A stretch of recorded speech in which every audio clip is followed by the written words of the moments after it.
O que acontece? A gente tem desde 1999, na administração do Armínio Fraga, um sistema de metas de inflação, né, que todo ano o Conselho Monetário Nacional, que é o ministro da Fazenda, o presidente do Banco Central e mais algum ministro da área econômica, isso vai mudando ao longo do tempo, na atual composição é a ministra do Planejamento, a Simone Tebet. Esse conselho ele define uma meta para o ano seguinte e o Banco Central precisa, institucionalmente, né, por força de lei, etc., perseguir essa meta. E ela tem o chamado centro da meta, que é a meta em si, 1,5% para cima, 1,5% para baixo. Qualquer coisa fora dessa margem de tolerância, o presidente do Banco Central, a diretoria do Banco Central tem que se explicar, né, num documento formal, apresentar à sociedade, ao Conselho Monetário Nacional, etc.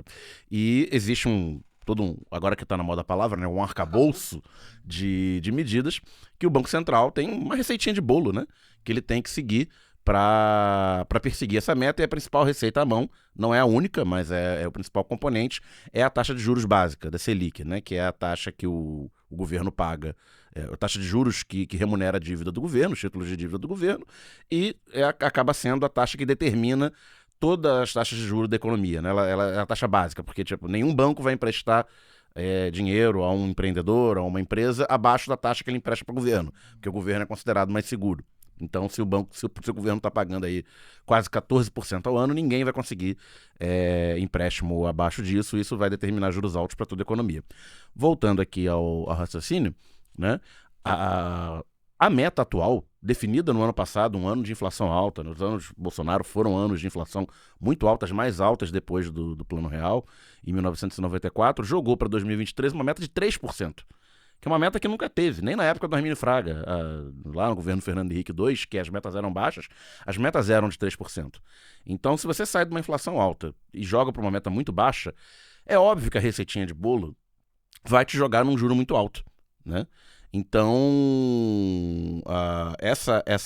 esses juros altos, obviamente, junto com toda a questão da conjuntura política, né? A diminuição da temperatura política, um governo aí que a gente vem falando, né? Minimamente normal, minimamente previsível, minimamente estável, e que acena até com medidas até aplaudidas pelos liberais, né? Como o arcabouço fiscal, a reforma tributária, cria condições para que não haja picos inflacionários fora do modelo. Né? E se o Banco Central aplica essa política extremamente restritiva, joga a inflação para baixo. A questão é que a gente já está chegando no centro da meta, e historicamente o Banco Central trabalhava com essa margem de segurança mais alta e tal.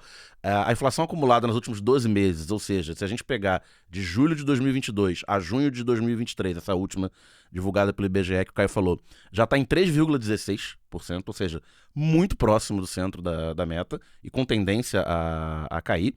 E aí a gente chega no chamado que os economistas chamam de trade-off, né? Uma escolha entre mais inflação ou mais atividade econômica, né?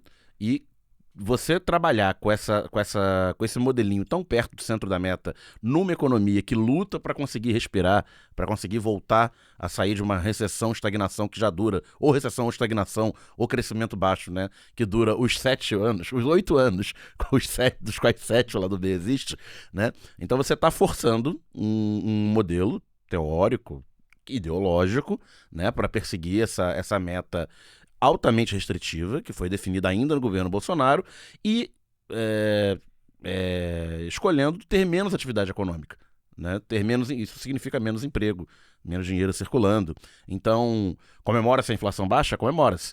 Mas você poderia ter um pouco mais de inflação, isso não significa ter o descontrole inflacionário, você poderia ter uma inflação mesmo com essa meta ridiculamente baixa, ter ela mais próxima da parte alta, da tolerância alta da meta, que chegaria aí a 4,5%, com juros mais baixos, permitindo uma atividade econômica maior e consequentemente, vida melhor para todos, né?